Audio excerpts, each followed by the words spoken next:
स्वागत है आपका IND24 के खास प्रोग्राम शक्ति की आराधना में। मैं आपके साथ किंचित पांडे। चैत्र नवरात्र का पावन पर्व शुरू हो चुका है और आज नवरात्रि का चौथा दिन यानी कि मां कुष्मांडा का दिन है। ऐसा माना जाता है कि जब सृष्टि में चारों तरफ अंधकार फैला तब मां कुष्मांडा ने जगत की उत्पत्ति की इच्छा से मंद मुस्कान किया, जिससे सृष्टि में अंधकार का नाश हुआ और प्रकाश फैल गया।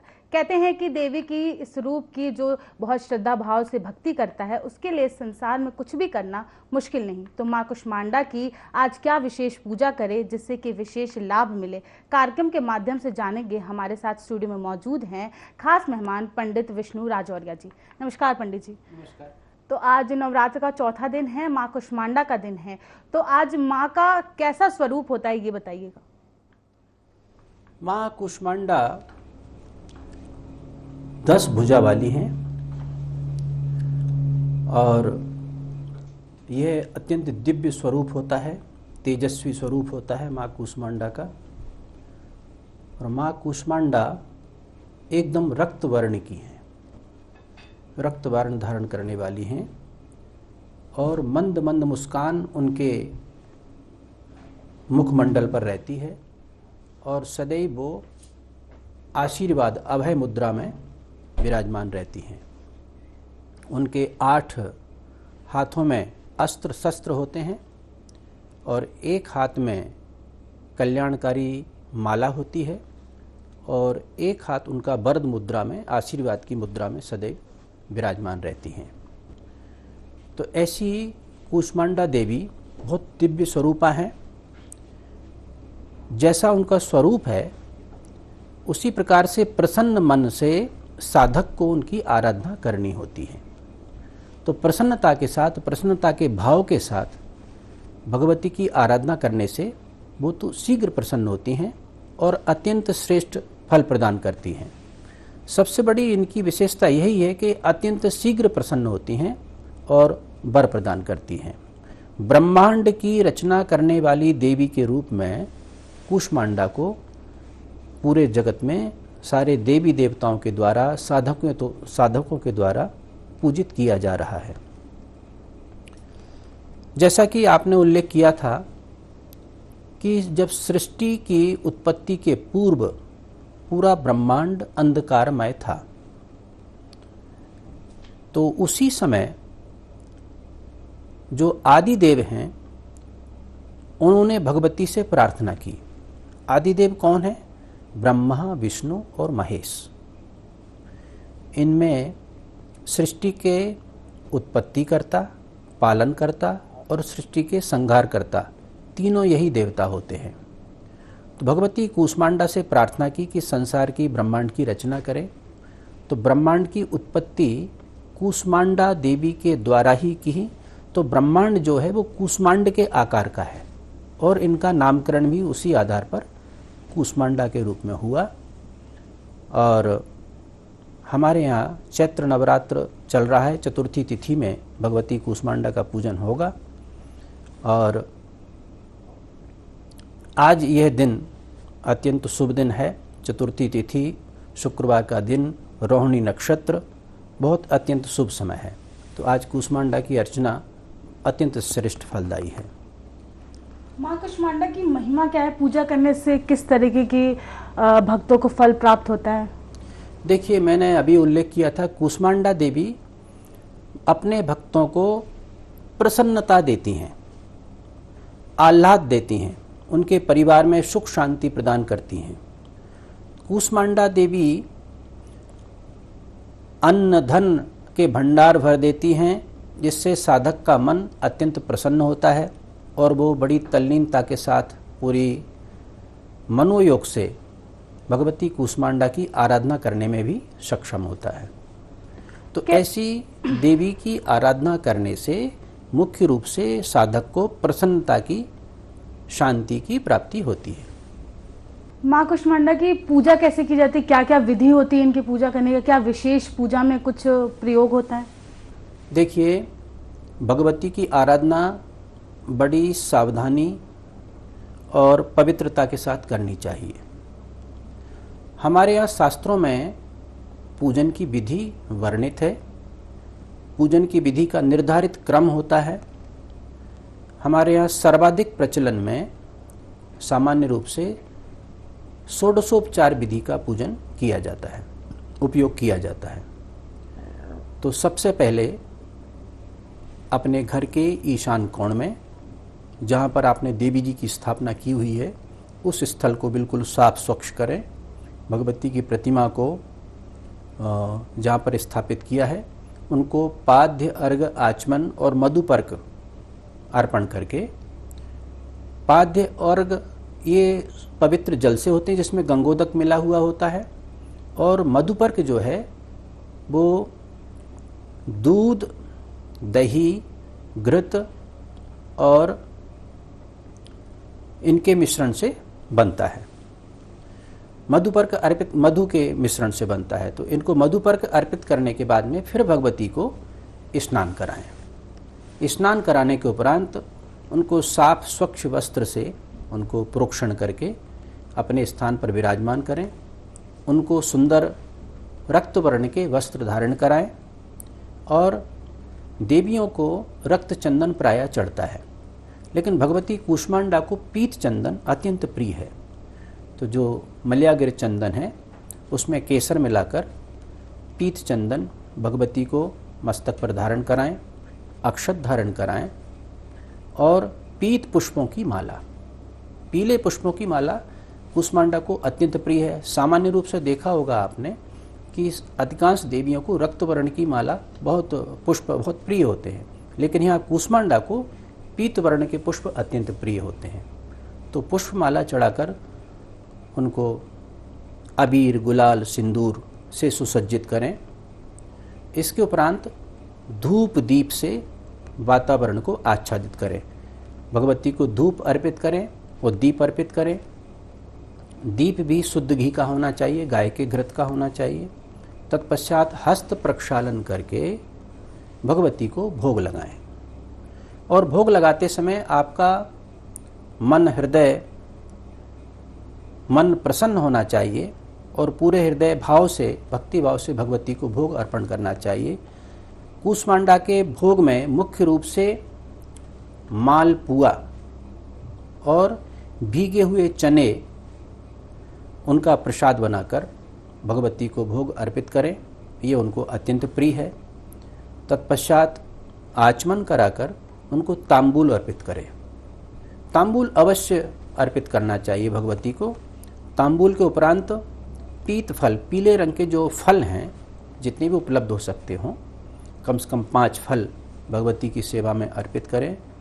तत्पश्चात द्रव्य दक्षिणा अर्पित करके फिर उनकी आरती करें। आरती के उपरांत पुष्पांजलि होती है पुष्पों के माध्यम से। जो पूजन में आपने पीत पुष्प रखे हैं उन्हीं से पुष्पांजलि करें। पुष्पांजलि के उपरांत प्रदक्षिणा, भगवती की प्रदक्षिणा हो सकती है तो उनके विग्रह की पूरी प्रदक्षिणा करें, अन्यथा अपने स्थान पर प्रदक्षिणा ले सकते हैं, जिससे भगवती को आपके सर्वांग का अवलोकन हो सके और आपको भगवती के सर्वांग का अवलोकन, दर्शन हो सके। तो उससे उनकी कृपा सदैव साधक के ऊपर बनी रहती है। और फिर आता है पाठ का नंबर। तो भगवती के पाठ में दुर्गा सप्तशती के 3 चरित्र का पाठ अवश्य करना चाहिए। जो साधक पूरा पाठ नहीं कर सकते हैं वो एक एक चरित्र को पृथक पृथक दिन भी कर सकते हैं, क्योंकि कूष्मांडा एक महालक्ष्मी के स्वरूप में होती है। महालक्ष्मी की कृपा सबके ऊपर रहे, उसी से प्रसन्नता आती है। तो इसलिए कूष्मांडा देवी की अर्चना करने के लिए जो मध्यम चरित्र का पाठ अवश्य करना चाहिए। और लक्ष्मी स्तोत्र हैं, अन्य जो कवच, अर्गला, कीलक हैं, सिद्ध कुंजिका स्तोत्र है, या कोई अन्य मंत्र जो आपने लक्ष्मी जी का लेकर जप करना है, हवन करना है, तो ओम श्रीम ह्रीम श्रीम कमले कमलालय प्रसीद प्रसीद श्रीम ह्रीम श्रीम ओम महालक्ष्मी नमः, इस मंत्र को ले सकते हैं। अन्य बीज मंत्र हैं, श्री सूक्त का पाठ है, लक्ष्मी सूक्त है। जो श्रद्धालु आसानी से जिसको पठन पाठन कर सके उनका उपयोग करना चाहिए। लेकिन सबसे बड़ी बात है कि मन प्रसन्न रखकर और पूरे हृदय के साथ भगवती की आराधना करें तो कूष्मांडा देवी अवश्य प्रसन्न होती हैं। आराधना करने के लिए यही सर्वोत्तम व्यवस्था है, विधि है।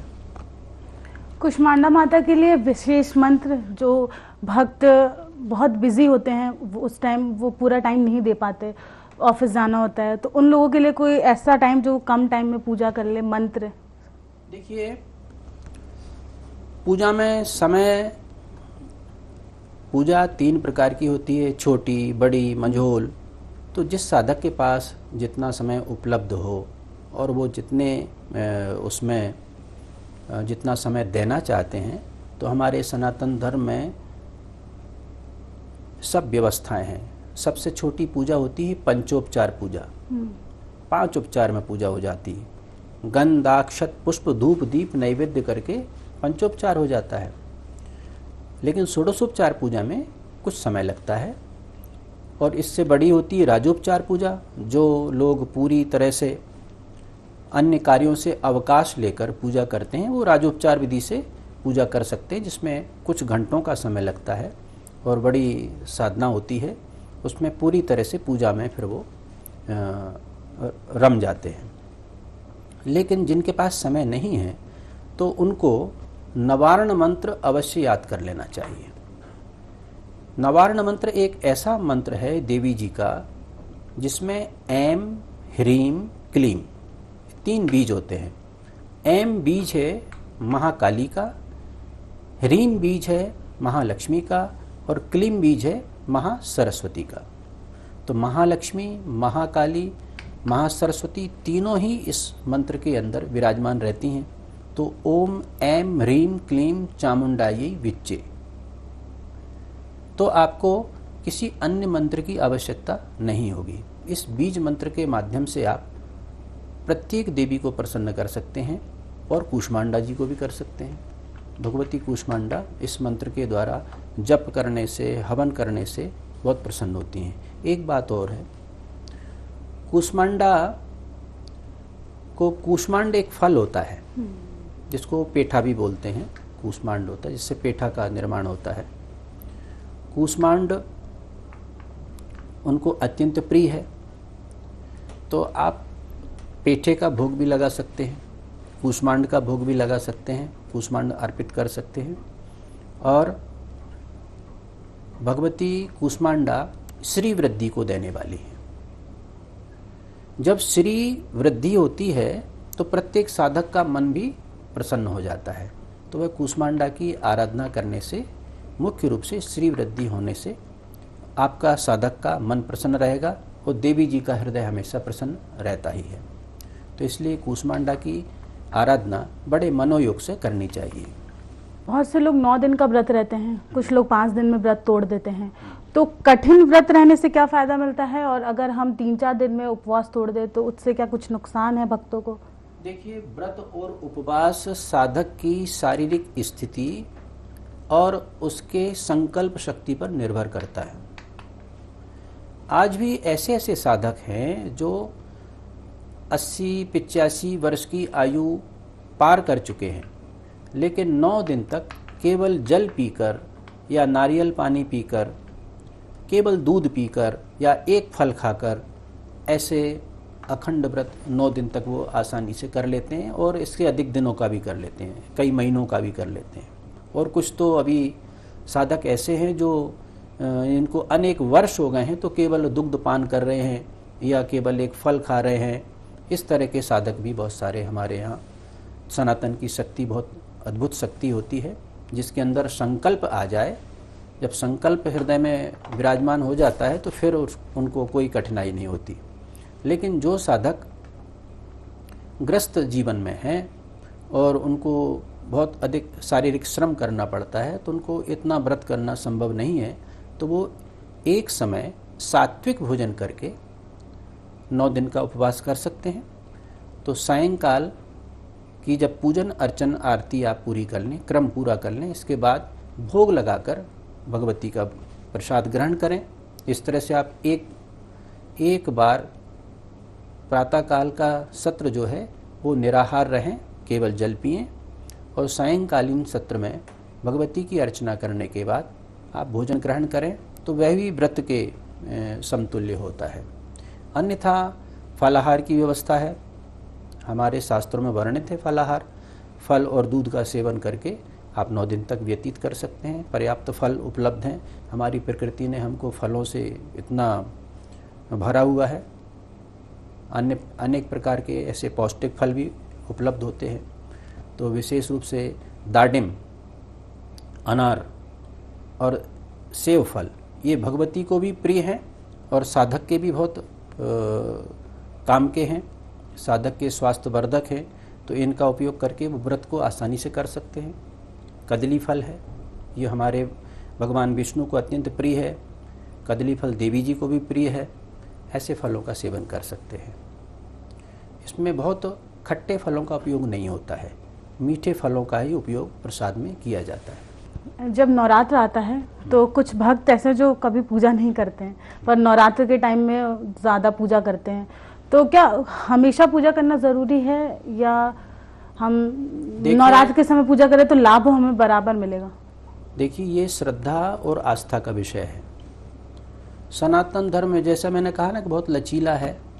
जिस साधक को जितना समय हो, देखिए आपने सुना होगा कि उल्टा नाम जपे जग जाना, वाल्मीकि भय ब्रह्म समाना। तो भावपूर्ण भक्ति से आप जितनी देर आपको समय मिलता है उतनी देर आप आराधना करें, नाम लें, मंत्र जप करें या केवल मौन रहकर भी प्रार्थना करें, ध्यान करें, तो आपको आपका जो तारतम्य है वो साधक का तारतम्य साध्य से जुड़ जाता है, अपने देवता से, इष्ट देवता से जुड़ जाता है। तो हमारे सनातन में इतनी विलक्षण व्यवस्था है कि एक क्षण में साधक अपने देवता से तारतम्य जोड़ लेता है और उसका मन एकदम उस देवता में रम जाता है, मन प्रसन्न हो जाता है। तो जितना समय है और सांसारिक कार्यों में आपके पास जितना भी समय उपलब्ध है, तो आप नियम बनाएं। नियम बनाकर कार्य करेंगे तो आपका शारीरिक दृष्टि से आपका स्वास्थ्य भी अच्छा रहेगा और आपकी दिनचर्या भी सुदृढ़ रहेगी। आपके कार्यों को भी आप प्रसन्नता से कर पाएंगे, लेकिन अपने इष्ट देव से या देवी से आप सदैव जुड़े रहेंगे। जो लोग प्रतिदिन पूजन नहीं कर पाते, तो इसीलिए तो ये नवरात्र बनाए गए हैं। वर्ष में 4 नवरात्र होते हैं, 2 प्रकट नवरात्र हैं और 2 गुप्त नवरात्र हैं। तो चैत्र का और आश्विन का प्रकट नवरात्र है। तो चैत्र और आश्विन तो 6 महीने में एक आता है। तो 6 महीने में 9 दिन भगवती का ध्यान, पूजन, व्रत, उपवास करने से आपको वर्ष पर्यंत उनकी कृपा आपके पूरे परिवार पर रहती है। तो उसका आपको लाभ मिलता है और आध्यात्मिक शक्ति आपके अंदर रहती है, आपके कार्यों के प्रति आपके अंदर एक ऊर्जा रहती है। तो यह शक्ति के माध्यम से ही सबको मिलती है और उन्हीं के माध्यम से ही संभव भी है। तो भगवती की आराधना करने के लिए आपके पास जितना भी समय है उस हिसाब से आप भगवती की पूजन अर्चन कर सकते हैं, लेकिन अपने जीवन में साधक को जो नियम है उनका पालन अवश्य करना चाहिए। पंडित जी, कन्या पूजन का क्या महत्व होता है? देखिए, हमारे यहाँ कन्याओं को देवी के स्वरूप में पूजित किया गया है। मातृशक्ति वंदना का हमारे यहाँ विशेष महत्व है और नवरात्र में तो प्रत्येक कन्या देवी के स्वरूप में ही होती है। तो जब कन्या 7 से 9 वर्ष के बीच की कन्याएं जो हैं या इसके बीच की जितनी भी कन्याएं 9 वर्ष तक की कन्याएं हैं, उनके चरण धोकर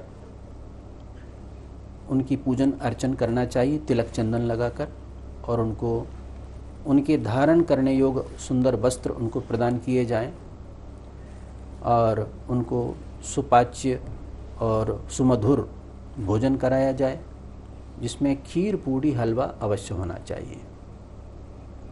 तो कन्या पूजन करने से हमारे परिवार में कन्या रत्न की कभी कमी नहीं रहेगी, मातृशक्ति हमेशा सुखी रहेगी और परिवार में सुख, शांति और श्री की वृद्धि होगी।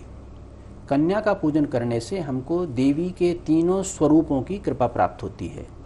महाकाली से हमको शक्ति की प्राप्ति होती है, महालक्ष्मी से हमको श्री वृद्धि की प्राप्ति होती है, और महासरस्वती से हमको ज्ञान का प्रकाश प्राप्त होता है। तो यदि तीनों ये आशीर्वाद किसी भी साधक को प्राप्त हों तो कन्या पूजन क्यों नहीं करें? तो कन्या पूजन करने से इन तीनों की प्राप्ति होती है।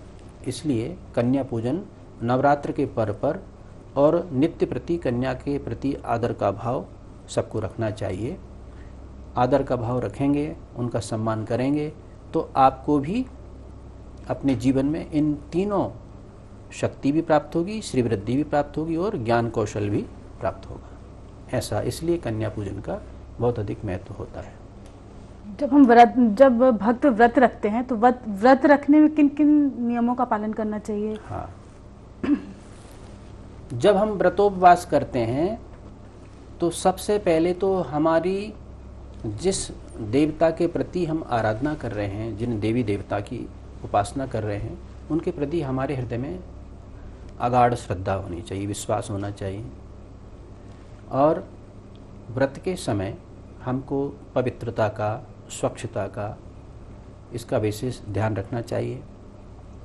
और गृहस्थ जीवन में ब्रह्मचर्य का नियम पालन करना चाहिए। पथ्यापथ्य का विचार करना चाहिए, कौन सा आहार ग्रहण करने योग्य है, कौन सा आहार हमको ग्रहण नहीं करना है, इसका भी विचार करना चाहिए। और जो नियम देव उपासना में हैं उन सब का पालन करना चाहिए। फिर अपने अभीष्ट देवता की पूजा उनकी अभीष्ट विधि से करना चाहिए। तो आपका व्रत, उपवास और पूजन का जो फल है वो अक्षुण्ण हो जाता है, वो अवश्य ही प्राप्त होता है और साधक को फिर उसी से सिद्धि प्राप्त होती है। इसलिए व्रत उपवास करने से व्यक्ति की संकल्प शक्ति बढ़ती है। उसके अंदर एक संकल्प की जो ऊर्जा है, मैंने बताया ना कि कई लोग केवल दूध पीकर या जल पीकर वर्षों तक अपना जीवन उनका चल रहा है, कोई उनको फर्क नहीं पड़ता है। इसी प्रकार से साधक को अगर उसके पास संकल्प शक्ति है और व्रत उपवास करने से वह ऊर्जा उसकी और निरंतर वृद्धि को प्राप्त होती है, निरंतर बढ़ती है। इसलिए व्रत उपवास का जीवन में बड़ा महत्व है। साथ ही उसका स्वास्थ्य भी अच्छा रहता है, बिल्कुल पंडित जी, अनेक प्रकार की बीमारियों से बचता है। बिल्कुल पंडित जी, बहुत शुक्रिया आपका हमारे दर्शकों को इतनी गहनता से जानकारी देने के लिए। फिलहाल इस खास कार्यक्रम में बस इतना ही। आप बने रहिए IND24 के साथ। नमस्कार।